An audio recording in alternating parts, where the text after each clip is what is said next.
Tonight, the president's former top Russia advisor, Fiona Hill, putting House Republicans on defense, blasting their unfounded theories of Ukrainian interference in the 2016 election. Based on questions and statements I've heard, some of you on this committee appear to believe that Russia and its security services did not conduct a campaign against our country, and that perhaps, somehow, for some reason, Ukraine did. This is a fictional narrative that has been perpetrated and propagated by the Russian security services themselves. But Republicans pointing out that they'd released a report on Russian election meddling. Hill, a British-born American citizen, the daughter of a coal miner, describing when she confronted Ambassador Gordon Sondland, a wealthy Trump donor. I actually said to him, "Who put you in charge of Ukraine?" And, I'll admit I was a bit rude, and that's when he told me the president, which shut me up. He was being involved in a domestic political errand, and we were being involved in national security foreign policy, and those two things had just diverged. Hill also taking aim at the president's personal attorney, Rudy Giuliani's involvement in Ukraine, pushing for the political investigations to benefit the president at the heart of the impeachment inquiry, recounting how she raised her concerns with former National Security Advisor John Bolton. He then, in the course of that discussion, said that Rudy Giuliani was a hand grenade that was going to blow everyone up. Her opinion of Giuliani? He was clearly pushing forward issues and ideas that would, probably come back to haunt us. And in fact, I think that that's where we are today.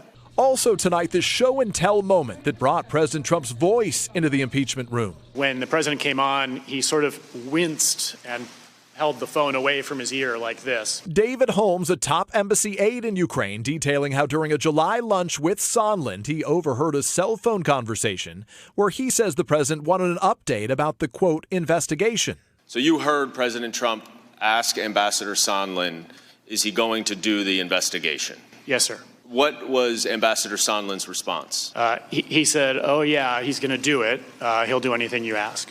Afterward, Holmes said he asked Sondland about the president's views on Ukraine. He said he cares about big stuff. Did he explain what he meant by big stuff? I asked him, well, what kind of big stuff? We have big stuff going on here, like a war with Russia. And he said, no, big stuff like the Biden investigation that Mr. Giuliani is pushing. But today the president tried to undercut that testimony, tweeting, "Never have I been watching a person making a call which was not on speakerphone and been able to hear or understand a conversation.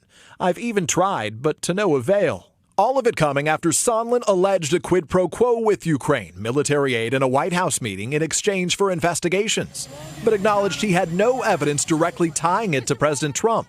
And Republicans say nothing changed today. Something I've said before, this Impeach-a-Palooza tour finally comes to an end. And I really think that for those who hate the president, they haven't changed their minds. But there's a lot of Americans who look at this and they think, is that it, really? You're going to impeach and remove a president for this? Hill delivering this warning about Russian interference in the 2020 election and how their efforts are still dividing Americans. What we're seeing here as a result of all of these narratives, as this is exactly what the Russian government was hoping for, that they would pit one side of our electorate against the other, that they would pit one party against the other. With no more witnesses scheduled, House Democrats now have to decide how they will move forward. Also tonight, a White House official tells me a group of Republican senators met here today to discuss a strategy for a potential impeachment trial that they suggest could be as short as 2 weeks. Hey, NBC News fans, thanks for checking out our YouTube channel. Subscribe by clicking on that button down here and click on any of the videos over here to watch the latest interviews, show highlights, and digital exclusives. Thanks for watching.